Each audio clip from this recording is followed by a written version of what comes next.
Good morning, Knicks Nation. Today is Monday. It is the 21st day of November 2022. Hope you had a good weekend. Happy Monday to you. And I hope you and your family are safe and healthy. And that the needs of you and your family in terms of food, shelter, clothing, as well as health, are being met today. Blessings on those that work in the healthcare field, along with the first responders, who every day are trying to save lives. And those also who pick up garbage for us to keep streets and sidewalks and parks clean. And those also that make deliveries of important things like food and water and mail for our convenience. Double blessings upon the men and women trying to help rescue, deliver, and recover the teenagers and children that are the victims of child molestation and pedophilia. The victims also of prostitution and child prostitution. The victims of pornography and child pornography. The victims also of human trafficking and sex slavery that goes on every day. The victims also of all of these things and double curses upon the perpetrators, the profiteers, and those perverts who make this market and traffic in human misery. Finally, blessings upon the homeless. Nearly 600,000 men, women, and mostly children that live on the streets of the United States of America, and millions around the world in similar or worse conditions, and blessings upon them, for theirs is the kingdom. There was a basketball game yesterday. The New York Knicks took on and lost to the Phoenix Suns. Now, when you looked at the game yesterday, people were upset. And this is the thing I'm finding about Knicks Nation, and I'm not surprised by it, nor should I be, nor should anyone be. When the Knicks win a couple of games, people go crazy. And they're predicting all kind of crazy wins. When the Knicks lose, it's the end of the world, fire everybody and trade everybody. And usually trade everybody for players that are not available. So, we got to take this with a grain of salt. We got to stay cool. Now, I look at it like this. We looked at the schedule at the beginning of the season, and we saw the Knicks had a tough schedule. In fact, Sporting News rated the Knicks schedule the fourth toughest in the NBA. Okay, that's a real thing. They had a 5-game road trip scheduled, and we saw it, and we knew that was going to be difficult. Now, at the beginning of the road trip, I was saying to you all, if they can come out of this road trip 2-3, I think that's pretty good. Okay? And I was saying in the first 10 games, if they can come out 5-5, I think that's pretty good. So they did come out 5-5 in the first 10 games. And so far, they are guaranteed no worse than 2-3 on this 5-game road trip. If they beat Oklahoma City tonight, they would have finished a 5-game West Coast road trip against Oklahoma City, Phoenix, Golden State, Utah, and Denver 3-2. I don't care what you got to say about Tom Thibodeau and his team. That is really good. Period. Nothing else to say about it. So, they lost some games. Yes, they lost some games badly. But people saying you're making excuses for the Knicks. No, I'm not making excuses. It is what it is. Let's make some real judgments here. All right.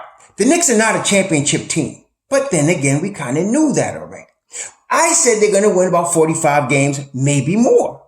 Which means they're going to lose 37 times. They're going to go through streaks where they lose 2 or 3 in a row. And guess what? They're going to have streaks where they win 2 or 3 in a row. That happens to every team. They're going through a development process. What is the development? What do I mean when I say development process? Let me explain that to you. Development is there's iterations. There's sections of development. Start off with young players, generally, right? You start off with young players. The Knicks have young players. They have R.J. Barrett, Quentin Grimes, Obi Toppin, Jericho Sims, Mitchell Robinson, Miles McBride, Emmanuel Quickley. These are all young players. They have one that they actually traded for in Cam Reddish. So you have all of these young players, 24, 25 or under, that they are learning to play in the NBA. You add to that some veterans. You sprinkle in some veterans for what? You sprinkle the veterans to help the knowledge base, the knowledge transfer to the young players, and to help them be competitive in some games while they're developing. Now, there is another section. Now you got the young players. I named them. Now the next iteration of development is they have to learn to play together a specific style. Even before you get to that point, you must develop a culture. A culture is a way of doing business on a basketball team. It starts with the management. It starts actually with the owner. And so what happens in the Knicks case, our owner, James Dolan, gave the job of developing the management team and culture to Leon Rose. Every time you change management teams, guess what? The culture starts all over again. So all of you calling for the firing of the whole management have no idea what you're talking about. The Knicks have lost. They've had so many losing seasons. Part of the reason is they keep having to start over. So we finally got a competent management team. And even if you don't believe it's competent, they need to stay together just to be able to develop that. So you finally have a management team. You got Leon Rose. You got Brock Aller. You got Walt Perrin. You got guys that are seasoned and veterans at what they do, that know the business of the NBA, and they're on the same page, and you got World Wide West, and they're working together. It takes time. It doesn't happen overnight. And it certainly is not going to happen in two seasons and 17 games, because that's where we're at right now. Some of y'all think we've been dealing with this forever. No, you haven't. With this management team, you got 2 seasons and 17 games. I'm not talking about what happened 20 years ago. Listen, I go all the way back to Walt Frazier. I seen all of that struggle, but that doesn't matter when you're trying to develop a team and a new culture. It starts with the team you now have, which is 2 years and 17 games. That's what you got. I'm sorry if that hurt y'all. I'm sorry if you're tired of waiting. Go root for the Nets. But this is just starting. You cannot expect them to be a finished product with 2 years and 17 games. Because that's what you have right now. And so I'm saying to you, Knicks Nation, it will get better. It's going to get better. They're working through kinks. They're working through development. They're working through learning to play together. They haven't even really, they're trying, what Tibbs is trying to do, one of the many things he's trying to do right now is establish roles. One of the tenets of championship teams is everybody knows their role. Everybody knows what their role is. You don't have that in New York right now. For example, it is an established fact that RJ Barrett is your starting, 2 or 3, depending. He's in your starting 5. Okay. After that, and then Julius Randle, for the last 3 seasons, is your starting power forward. Other than that, there's been turmoil, change, upheaval. Okay. And you're trying to get a developed unit that knows each other, that can play together. And in 2 seasons and 17 games, they're trying to do that. So now I believe you got another piece now in Cam Reddish. So now you can add Cam Reddish to that. Now they went and signed a piece in Jalen Brunson. Is Jalen Brunson CP3? No, he's not. And he's never going to be. He might become Fred VanVleet though, which is pretty darn good. Okay. He could become Kyle Lowry, which is pretty darn good. But this is the next step of your iteration and development. So yes, you're going to have games where they get beat by 20. Yes, you're going to have games where it slips away at the end, but you're also going to have games where they go to Utah and win and play 48 minutes of good basketball on the road, second night of a back-to-back. You're going to have games like that. Okay?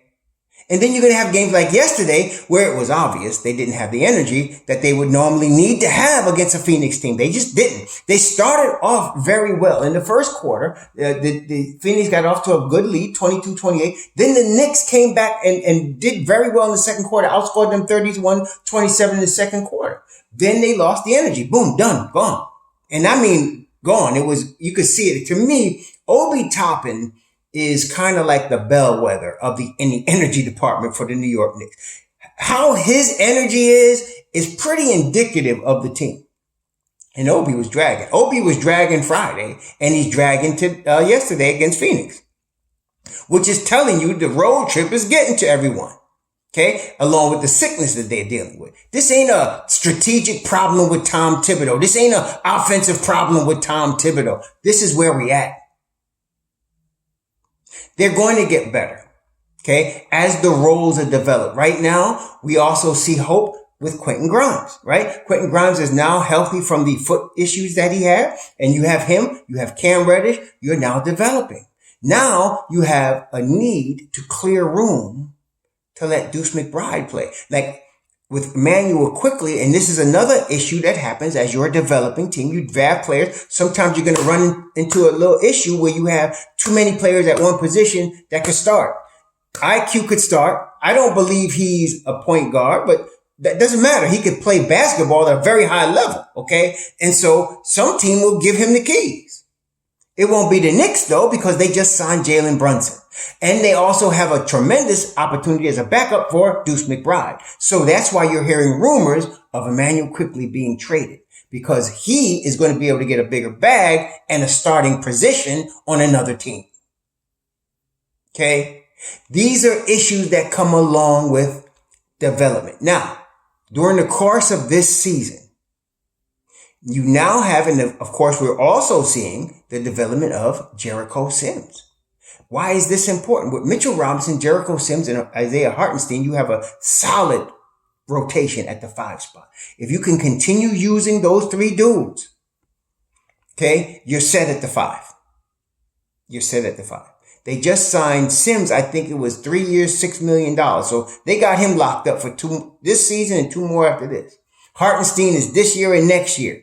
Okay. So let's say Hartenstein this year, next year, and Sims develops into a monster. Well, you can get rid of Hartenstein next year and just slide Sims in there. But that's part of development. Now Sims has now got to get a role. See, all of this is happening on the fly. Okay. And they're figuring it out. It's what all teams have to go through. Some do it successfully, some not so successfully. But one of the tenets of the successful ones is they have a solid management team and a solid coaching staff that are all on the same page and they work together. That's why I'm saying Thibodeau ain't going nowhere anytime soon. Because the players are still busting their tail for him. They're coming ready to play. They're respecting him. And the management team likes him. So he's in.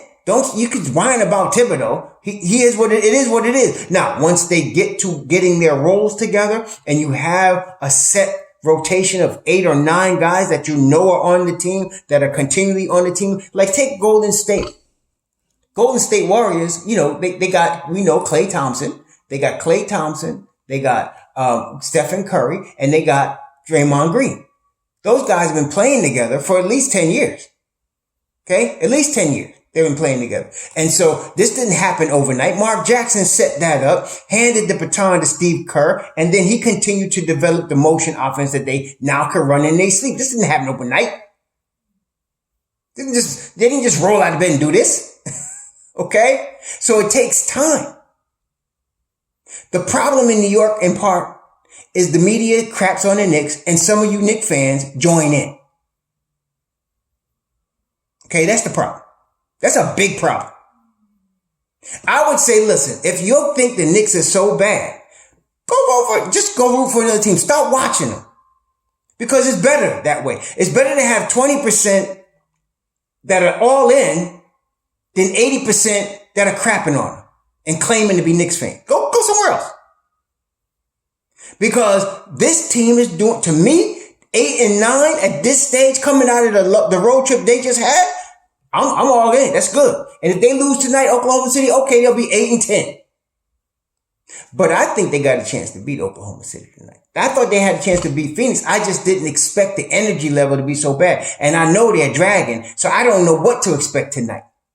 I'm hoping that what Tibbs did yesterday, he pulled the guys early because he knew they had a game today, and he put in like McBride. McBride played well yesterday. He was only on the court, McBride, for 9-10 minutes yesterday, and he played very well. And if you can get, get him to spell IQ or D Rose a little bit more, and I think you're going to see more of him, because simply D Rose, I think, got hurt yesterday. Also, if I'm not mistaken, D Rose hurt his toe yesterday, I would not be surprised if he was not playing today. So and I'm not saying D Rose is no problem. He's not. But you might get some fresh blood, fresh legs with a guy like McBride today. Grimes is still fresh. I would rest Cam another game.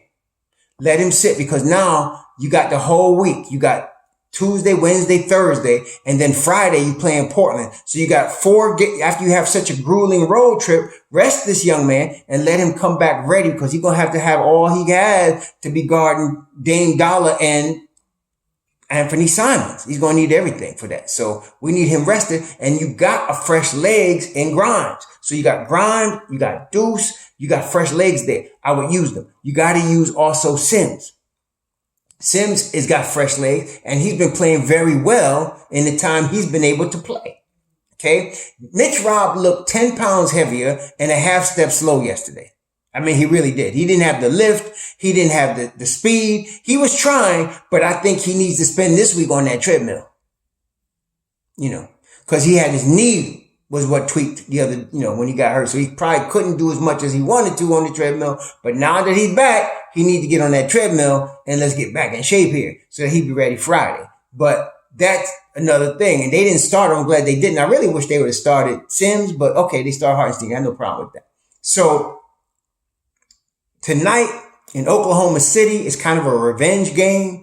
I'm expecting them to come to play as best they can. I know the energy level is low. RJ is struggling. It's energy. It's not that he's ineffective. He's energy, man. You got to be able to run with these guys. And so he played 27 minutes against Phoenix, which is low for him. Julius Randle played 27 minutes. Tom pulled them all early, because he knows they got to play tonight in Oklahoma City. And he knows they got another game, and they really got to forget about Phoenix and focus on Oklahoma City today, because Oklahoma City just bashed us a week ago, dropping 145 on us. SGA going crazy now. Now, after he played the Knicks, even before that, he'd been dropping some heavy games after that, okay? So he been making his rounds around the league. He going to come to play tonight. We got to be ready. Okay, Brunson's got to be ready. Brunson last night scored 27, and he was all right. I mean, he shot the ball okay. Defensively, though, nah.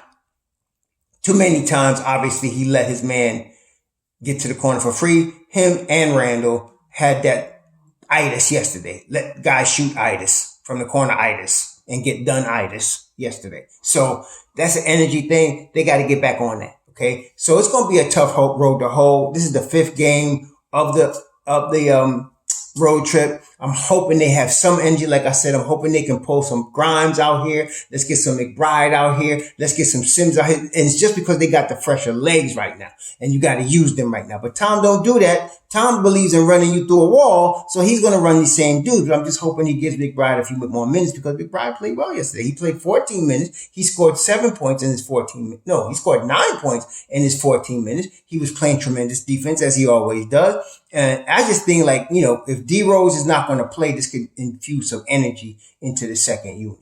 And so him and Sims. So I would like to see that some more. He played Mitch Robb 17 minutes yesterday, and he played Sims 16. I'd like to see that again. Don't let Mitch Robb come back on heavy minutes. Let's divide that up a little bit. I would like to see Sims actually get most of the minutes at the 5 if possible today.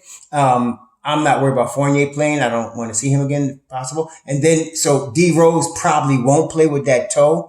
Like I told you, a dude is 34 years old. Okay.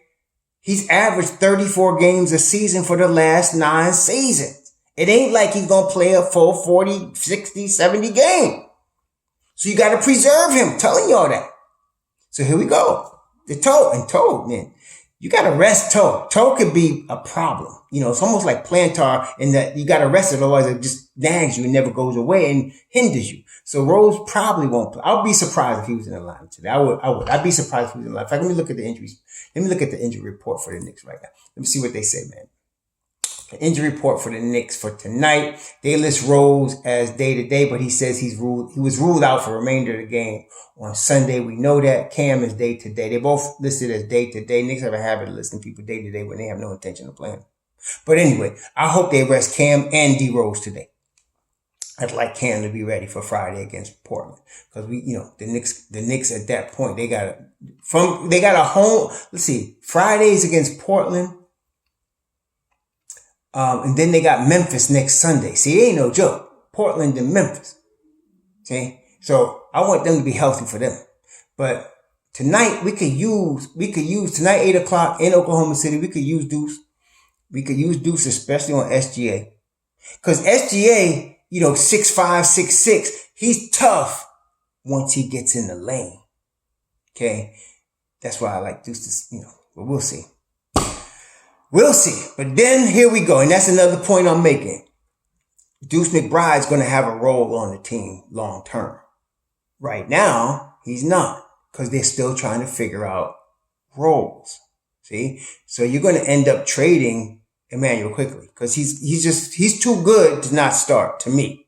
And he's not going to start in front of Brunson. So he's going to go somewhere where he's going to start. Period. I thought it was going to be next summer, but now they're talking now, So I'm thinking maybe trade deadline. But IQ is going to go somewhere where he's going to sign an extension, get paid, and start. And then, of course, D Rose an expiring contract. So you could keep D Rose. That's $15 million you get at the end of the season that you could use to sign Cam. Okay. So we'll see what happens. But, I could see IQ moving on, and then you got Deuce taking a bigger role right there with Obi Toppin.